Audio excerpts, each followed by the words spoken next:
बच्चों, आप लोगों का जीव विज्ञान की क्लास में बहुत बहुत स्वागत है। ये हमारी आज की चौथी क्लास है, क्लास नंबर 4। ठीक है, इस जीव विज्ञान में हम आज मेंडल के वंशागति के नियम पढ़ेंगे। सबसे पहले बात करते हैं अनुवांशिकता होता क्या है। यानी एक पीढ़ी से दूसरी पीढ़ी में लक्षणों का हस्तांतरण, यानी माता पिता के जो लक्षण है उनकी संतानों में पहुंचना। जैसे किसी बच्चे के लक्षण देखते कि घुंघराले बाल हो गए या आंखों का रंग, या अनुवांशिक लक्षण होता है। यही नहीं, कुछ और भी लक्षण पाए जाते हैं अनेक प्रकार के। जैसे अगर आप किसी बीज, मान लीजिए आपने आम का बीज बोया और उससे अमरूद का पौधा थोड़ा हो जाएगा। क्यों? क्योंकि एक अनुवांशिक लक्षण है, इससे जिस चीज का बीज होगा वही पौधा उत्पन्न होगा। ठीक है, तो ये क्या होती है, अनुवांशिक लक्षण होते हैं। अब बात करें अनुवांशिकी, यानी कि जो अनुवांशिक शब्द है डब्ल्यू बेटसन ने दिया था। कब दिया था? 1905 ईस्वी में। और अनुवांशिकता को क्या बोलते हैं? जेनेटिक्स भी बोलते हैं। जेनेटिक्स यानी विज्ञान की वह शाखा जिसमें अनुवांशिक कारकों या अनुवांशिक लक्षणों का अध्ययन किया जाता है। क्या कहलाता है? अनुवांशिकता या जेनेटिक्स कहलाता है। इसके बाद अनुवांशिकता के जो जनक है वे गेर्ग और जोहन मेंडल थे। इन्होंने 1856 से लेकर 1865 ईस्वी तक अनुवांशिकता से संबंधित प्रयोग किए और इन्होंने अपने प्रयोग में मटर का पौधा लिया। मटर का पौधा पाइसम सेटाइवम,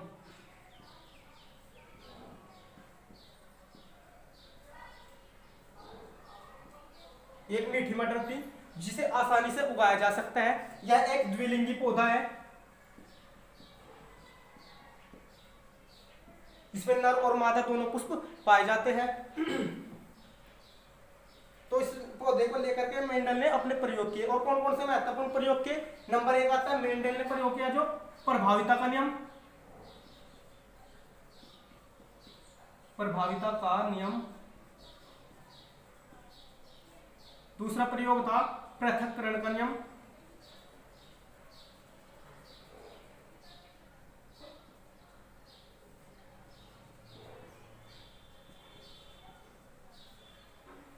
इसे एक और नाम दिया गया है युग्मकों की शुद्धता का नियम।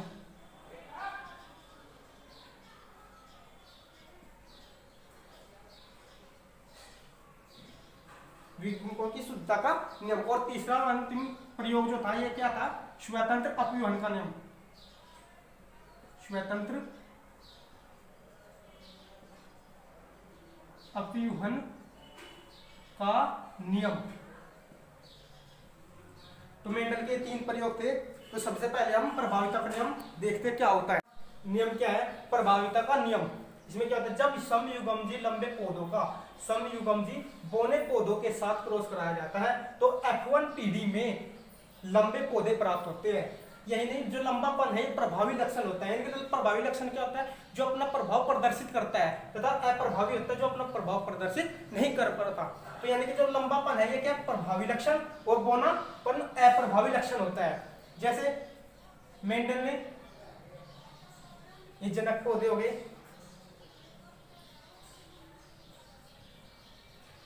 जनक पौधे में क्या है? लंबे पौधे।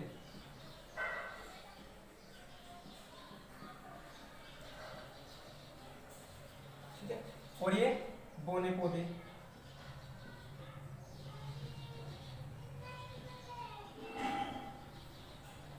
ये कैपिटल टी और कैपिटल टी ये लंबेपन को प्रदर्शित कर रहा है, और स्मॉल टी ये दोनों बोनेपन को प्रभावित करते हैं या प्रदर्शित करते हैं। तो उसमें जब दोनों के बीच क्रॉस कराया जाता है तो क्या प्रदर्शित होता है? जो युग्मक बनते हैं और इसका युग्मक ये होता है। तो दोनों मिलकर के ये कैपिटल टी और स्मॉल टी क्या बनाते हैं? F1 पीढ़ी बनाते हैं, जो इनकी संतान होती है, कई संतति। और ये होते हैं विषम युग्मजी। विषम युग्मजी। अगर समयुग्मजी की बात करें, समयुग्मजी क्या होता है? जिसमें समान जीन होते हैं या समान युग्मक बनते हैं। जैसे ये दोनों समान है। और विषम युग्मजी जिसमें दोनों असमान जीन पाए जाते हैं, टी, स्मॉल टी और कैपिटल टी। ठीक है, तो ये जो F1 पीढ़ी प्राप्त हुई ये क्या है? ये लंबे पौधे ही प्राप्त हुए। ये पौधे भी लंबे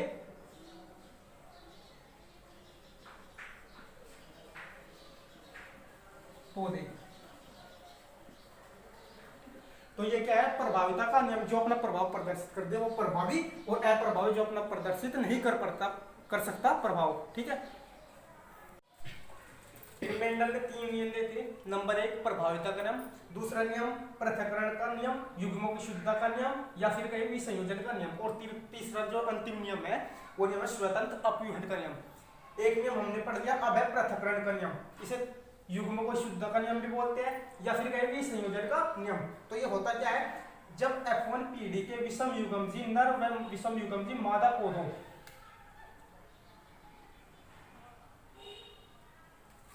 मादा पौधों में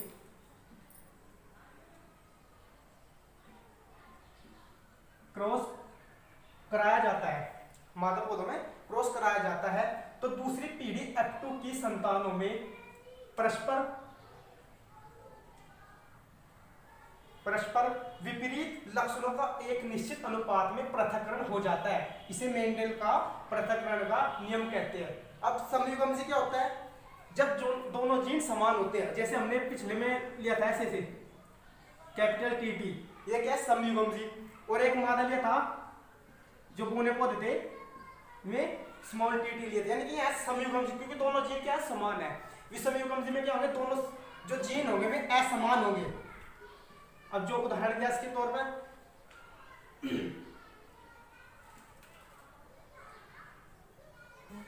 टीटी और दूसरा है टीटी,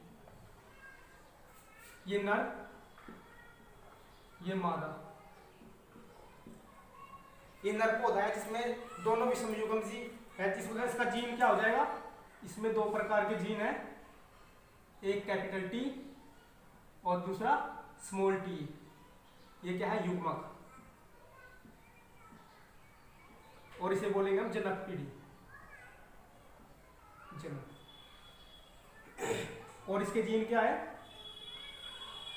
इसके भी सेम जीन ऐसे होंगे। जब इन दोनों में क्रॉस कराया जाता है तो क्या होता है, जब ये इसका क्रॉस इसके साथ कराया जाएगा तो किस प्रकार के पौधे प्राप्त होंगे, यानी कि शुद्ध लंबे। जब इसी का इसके साथ क्रॉस कराया जाता है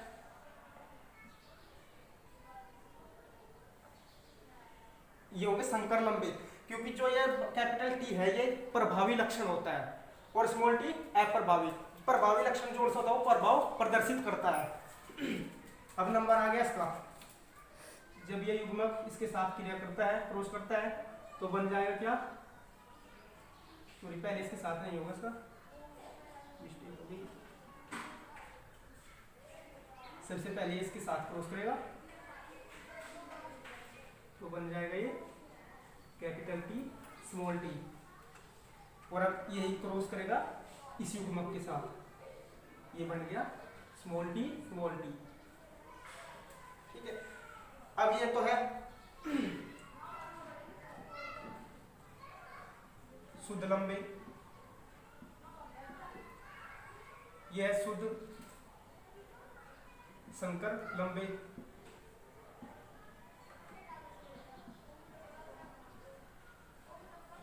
ये भी संकर लंबे। अरे मम्मी, तो किस प्रकार के पौधे, यानी कि शुद्ध लंबे, जिसमें जो कैपिटल टी है शुद्ध लंबे, जिसमें एक कैपिटल टी और एक स्मॉल टी है ये संकर लंबे, और जिसमें स्मॉल टी है दोनों ये शुद्ध बोने होते हैं। और जो कैपिटल टी है ये प्रभावी लक्षण है और दूसरा अप्रभावी लक्षण है। अब अगर हम इसकी जीनोटाइप याद करें,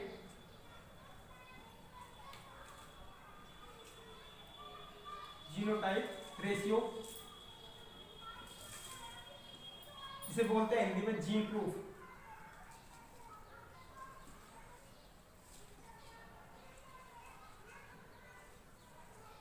इसका जीनोटाइप यानी जीन प्रूफ क्या हो जाएगा, देखो ये है शुद्ध लंबा, ठीक है, और 2 क्या है संकर लंबे और एक शुद्ध बोना, तो हो जाएगा सबसे पहले 1:2:1, ठीक है ना।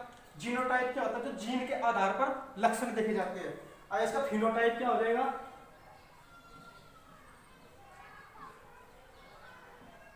फिनोटाइप रेशियो, फिनोटाइपिक रेशियो हो जाएगा। देखो ये भी लंबा पौधा, ये भी लंबा, ये भी लंबा और एक बोना पौधा, तो उसको हो जाएगा 3:1। इसका फिनोटाइपिक रेशियो है, जिसे बोलते हैं लक्षण प्रूफ। तो ये तो था पृथक्करण का नियम। अब नंबर आता है नंबर 3, स्वतंत्र अपव्यूहन का नियम। मेंडल का तीसरा नियम, यह स्वतंत्र अपव्यूहन का नियम। इसे द्विसंकर संकरण भी कहते हैं। जो पहले दोनों थे एक संकर पर आधारित, यह द्विसंकर पर आधारित। क्या कहता है? जब किन्हीं दो या दो से अधिक कारक युग्मों के लिए दो जोड़ी विपरीत प्रभाव, ये ध्यान रखें विपरीत प्रभाव वाले पौधों के बीच संकरण कराया जाता है, तो इन कारकों का पृथक्करण तथा चयन स्वतंत्र रूप से होता है। अर्थात एक लक्षण की वंशागति दूसरे को प्रभावित नहीं करती है। इसमें देखिए जो गोल पीले बीज लिए थे मेंडल ने, जो कैपिटल आर है ये गोल का है और कैपिटल वाई वाई है ये पीले का, तो इन्हें बोलेंगे गोल पीले रंग के बीज। ठीक है। दूसरे है इसमें स्मॉल आर, आर डबल और डबल वाई है स्मॉल। ठीक है। यह झुर्रीदार हरे। अब इसमें एक को नर मानते हैं और एक को मादा। अब जनक पीढ़ी है, इसमें क्रॉस कराने से पहले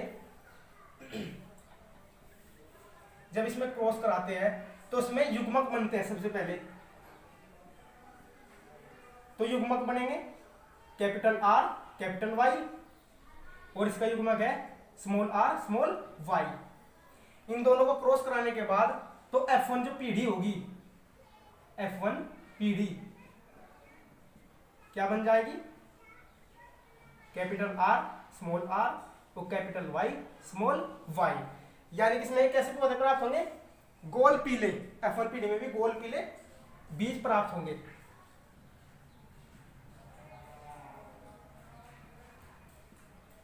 अब यहां से क्या शुरू होता है? यहां से हमें क्या करना है? जो विपरीत प्रभाव वाले, अब इनको ही नर और मादा मानना है और तब उसमें क्रॉस कराना है। कैसे? देखिए तो कैसे लेंगे? कैपिटल आर स्मॉल आर और कैपिटल वाई स्मॉल वाई। ऐसे ही मादा को मानना है कैपिटल आर स्मॉल आर और कैपिटल वाई स्मॉल वाई। यहां पर जो कैपिटल और कैपिटल वाई ये दोनों है प्रभावी लक्षण और ये छोटे जो है ये अप्रभावी लक्षण। तो इसमें भी क्या बनते हैं? 4 प्रकार के युग्मक बनते हैं। सबसे पहले 4 युग्मक इसमें बनेंगे और 4 ही बनेंगे इसमें। कैसे बनते हैं? देखो जो 2n होता है यानी कि number of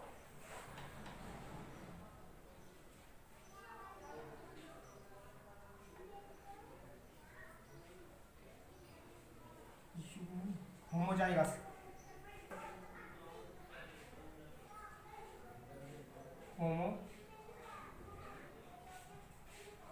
homozygous city, number of homozygosity. जो ये n संख्या होती है किसकी होती है? Number of homozygosity. तो इसमें 2 यानी कि 2 स्क्वायर बराबर क्या हो जाएगा? 4, यानी कि 4 युग्मक बनेंगे। ठीक है ना। एक युग्मक से 4 युग्मक का निर्माण होगा। कैसे होगा? पहला होगा कैसे? इसका क्रॉस इन दोनों के साथ कराएंगे, कैपिटल आर कैपिटल वाई। दूसरा कैपिटल आर स्मॉल वाई। अब स्मॉल आर का इनके साथ कराएंगे, स्मॉल आर कैपिटल वाई और अगला बन जाएगा स्मॉल आर स्मॉल वाई। ये 4 युग्मक इसी प्रकार इसमें बनेंगे 4 युग्मक।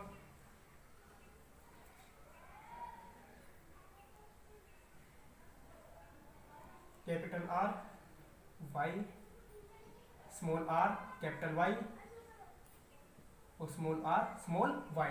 ये 4 प्रकार के युग्मक बनते हैं जब क्रॉस कराने से पहले। जो F2 पीढ़ी हो जाएगी उसमें 16 प्रकार के बीजों का निर्माण होगा। कैसे? अब इसे ऐसे नहीं लिखना है, इसके लिए एक पुनेट स्क्वायर ये विधि प्रयुक्त होती है। पुनेट स्क्वायर बोलते हैं इसे। तो इसमें क्या होता है? नर मादा को मादा की जगह पे और नर को नर की जगह पर लेते हैं। तो कैसे बनाते हैं इसको?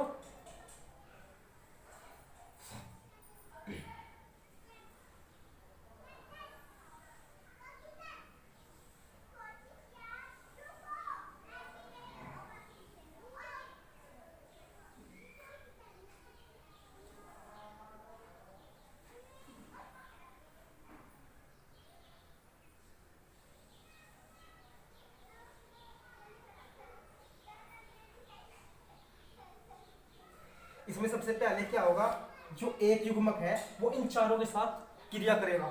जैसे पहले ये इसके साथ क्रिया करेगा, फिर यही इसके साथ क्रिया करेगा, यही फिर इसके साथ, यही फिर इसके साथ, यानी कि एक नर युग्मक चारों मादा युग्मकों के साथ क्रिया करेगा। तो ऊपर तो हम लिख लेते हैं मादा,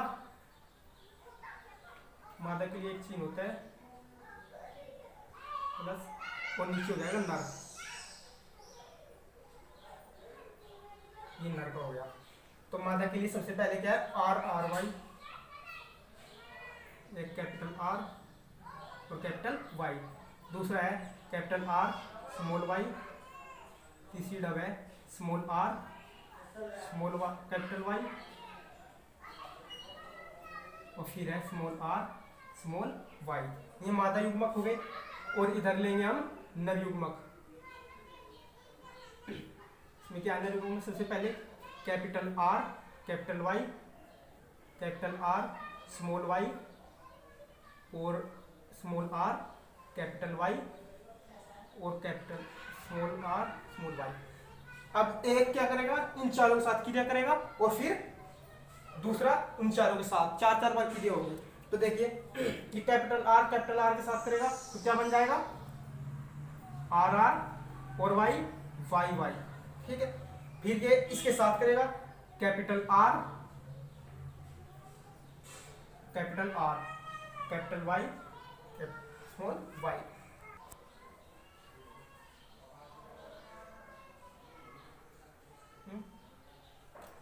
तो दो का हो गया, ठीक है। अब इसका क्रॉस इसी के साथ करेंगे। तो सबसे पहले कैपिटल सबसे पहले लिखना, स्मॉल बाद में लिखना, ये ध्यान रखना है। जो प्रभावी लक्षण है वो पहले।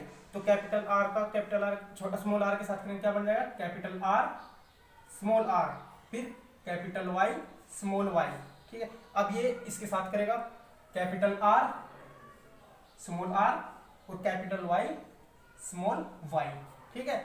जिसमें कैपिटल आर आ गया वो होता है गोल, और जिसमें कैपिटल वाई आ गया सब में से वो क्या होगा, पीले। और इसमें स्मॉल आर से स्टार्ट होता है, कैपिटल नहीं है कोई सा, दोनों के दोनों स्मॉल आर हो वो क्या हो जाएगा, झुर्रीदार। और स्मॉल वाई क्या है, हरे का, जैसे यहाँ बताया था ना, गोल पीले का ये है, झुर्रीदार हरे का ये है, ठीक है। तो अब इसका नंबर आता है, ये इसके साथ करेगा तो कैपिटल आर यहाँ स्मॉल है, ये कैपिटल वाई और स्मॉल वाई, कैपिटल सबसे पहले लिखना है। अब ये इसके साथ करेगा तो कैपिटल आर और स्मॉल वाई, फिर capital R small R capital Y small Y, फिर ये इसके साथ करेगा कैपिटल आर स्मॉल आर और दोनों स्मॉल वाई। अब इसका नंबर आता है, ये सबसे पहले इसके साथ करेगा तो कैपिटल आर स्मॉल आर और कैपिटल वाई है दोनों कैपिटल वाई, फिर ये इसके साथ अब ये इसके साथ करेगा, क्या बनता है, capital R capital Y small Y, ठीक है। अब ये इसके साथ करेगा तो उसमें क्या हो जाएगा, स्मॉल आर है, यहाँ भी स्मॉल आर यहाँ भी, और यहाँ कैपिटल वाई है, दोनों कैपिटल वाई है। अब ये इसके साथ करेगा तो क्या हो जाएगा, स्मॉल आर और ये कैपिटल आ गया तो कैपिटल वाई स्मॉल वाई, ठीक है। लास्ट में रहेगा, अब ये इन चारों के साथ करेगा तो सबसे पहले कैपिटल आर फिर स्मॉल आर फिर कैपिटल वाई और स्मॉल वाई। अब ये इसके साथ करेगा कैपिटल आर स्मॉल आर, यहाँ दोनों तरफ क्या है, स्मॉल वाई है दोनों, ठीक है। अब ये इसके साथ स्मॉल आर दोनों और कैपिटल वाई और स्मॉल वाई। अब ये इसके साथ तो दोनों क्या हो जाएंगे, स्मॉल आर और स्मॉल वाई हो जाएंगे। अब इसमें देखो इसका जो जीनोम प्रूफ क्या हो जाएगा, मैंने बताया था अगर किसी में आर हो कैपिटल तो वो तो प्रतीक होगा गोल का, और वाई क्या हो, पीले का, यानी कि जिसमें आर और वाई हो कहीं भी तो हो जाए गोल पीले, ठीक है। तो देखते हैं, चलो देखो इसमें कैपिटल आ गया और कैपिटल वाई है, तो ये कैसे बीज होंगे, गोल पीले,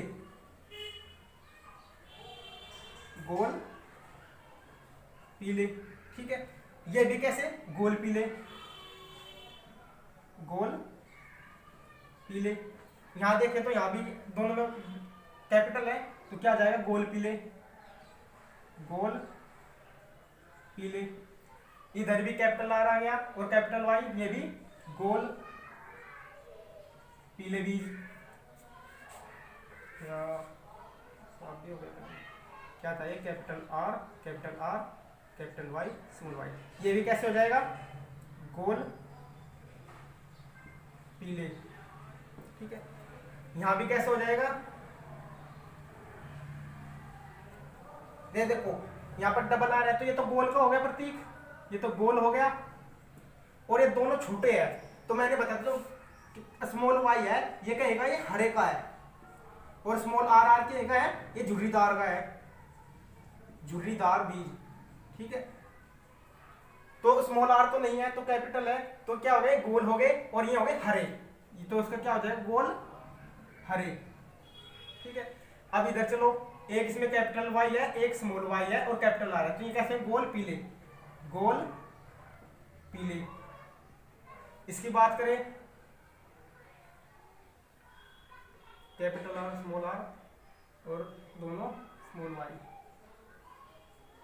ठीक है, इसमें भी आ गया ऐसे ही, तो ये भी कैसे हो जाएंगे हरे, यानी गोल हरे, गोल हरे। गोल हरे क्यों है, क्योंकि इसमें कैपिटल आर है जो प्रतीक है इसका गोल का और स्मॉल आर हरों का। अब यहां चले, यहां हो जाएंगे गोल पीले, गोल पीले, यहां गोल पीले। यहां से देखिए तो यहां कैसे ये झुर्रीदार आ गया, स्मॉल है ना तो झुर्रीदार, ये क्या है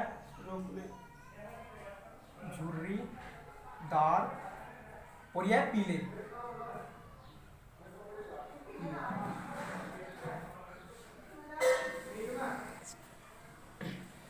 अब इसमें देखो, इसमें स्मॉल है तो स्मॉल के लिए क्या है झुर्रीदार, ये भी कैसे होगा झुर्रीदार और इसमें एक कैपिटल वाई आ गया तो क्या हो जाएगा पीले, झुर्रीदार पीले। अब यहां देखिए, यहां कैपिटल आ गया तो क्या हो जाएगा गोल और कैपिटल वाई भी है साथ में पीले, गोल पीले। यहां भी कैपिटल आर आ गया तो गोल और स्मॉल वाई है तो हरे, गोल हरे। यहां बात करें तो झुर्रीदार, झुर्रीदार और कैपिटल है तो पीले, झुर्रीदार पीले। यहां दोनों का दोनों स्मॉल है तो क्या हो जाएगा झुर्रीदार हरे, ये कैसे बीज होंगे झुर्रीदार हरे। ठीक है, यहां तक होने के बाद, यहां तक होने के बाद क्या हो जाएगा इसमें, अब इनका जीनोटाइप निकालते हैं, कितने गोल पीले हैं कितने गोल हरे हैं कितने झुर्रीदार हुए। तो इसमें देखेंगे सबसे पहले क्या अनुपात निकलता है, गोल पीले अनुपात गोल हरे अनुपात झुर्रीदार पीले, झुर्रीदार पीले अनुपात झुर्रीदार हरे, झुर्रीदार हरे। तो जीन का प्रूफ देखते हैं, तो गोल पीले कितने बीज है, गोल पीले 1 2 3 4 5 6 7 8 और 1 9, तो गोल पीले कितने हो गए 9 अनुपात। अब गोल हरे देखो, गोल हरे 1 2 3, ये कितने हो गए 3 अनुपात। अब गोल हरे हो गए, अब झुर्रीदार पीले कितने हैं, झुर्रीदार पीले 1 2 और 3, 3 हो गए झुर्रीदार पीले। अब झुर्रीदार हरे कितने हैं, झुर्रीदार हरे है केवल 1, यह झुर्रीदार हरे, तो ये क्या हो गया अनुपात 1। तो इसका जो जीनोटाइपिक अनुपात हो जाएगा 9 अनुपात 3 अनुपात 3 अनुपात 1, ये होता है इसका जीनोटाइपिक अनुपात। ठीक है, और ये विधि क्या कर लेते हैं पुन्नेट स्क्वायर, तो इस विधि द्वारा हम स्वतंत्र अपव्यय का नियम ज्ञात कर लेते हैं। अगर इसका फिनोटाइपिक अनुपात निकालना होगा तो इसमें देखना होगा इस प्रकार के कितने हैं इस प्रकार के कितने हैं, तो ज्यादा बड़ा हो जाएगा, फिनोटाइप निकालने की आवश्यकता नहीं है। तो गोल पीले हरे इनका ये अनुपात इनके जीनोटाइपिक अनुपात निकालते हैं, जीन प्रूफ लिख लेते हैं, जीन प्रूफ अनुपात। तो क्या होता है 9:3:3:1। गोल पीले 9, गोल हरे 3, गोल झुर्रीदार पीले 3 और झुर्रीदार हरे 1। ठीक है, देखिए इसमें क्या कहता है, मेंडल के द्विसंकरण क्रॉस में संतानवीं पीढ़ी जो F1 है उसमें सभी बीज कैसे थे, गोल व पीले थे। इस संकर संतानवीं पीढ़ी F1 में जब स्वपरागण किया गया, सेल्फ पोलिनेशन किया गया, तो द्वितीय जो पीढ़ी F2 प्राप्त हुई उसमें 4 प्रकार के बीज प्राप्त होते हैं। ये F1 के जो F1 पीढ़ी का था। अब इसे 4 प्रकार के कौन से होते हैं, गोल पीले जिसमें दोनों प्रभावी बीज थे, फिर दूसरे में गोल हरे, पहला प्रभावी और दूसरा अप्रभावी, फिर है पीले व झुर्रीदार, पीला क्या है प्रभावी और झुर्रीदार अप्रभावी, फिर झुर्रीदार व हरे दोनों अप्रभावी थे। तो इनका जो अनुपात हुआ जीनोटाइप वो क्या हुआ 9:3:3:1, यानी गोल पीले 9, गोल हरे 3, पीले व झुर्रीदार 3 और झुर्रीदार व हरे 1। तो इनके नोट्स बनाइएगा और अच्छे से तैयारी कीजिएगा।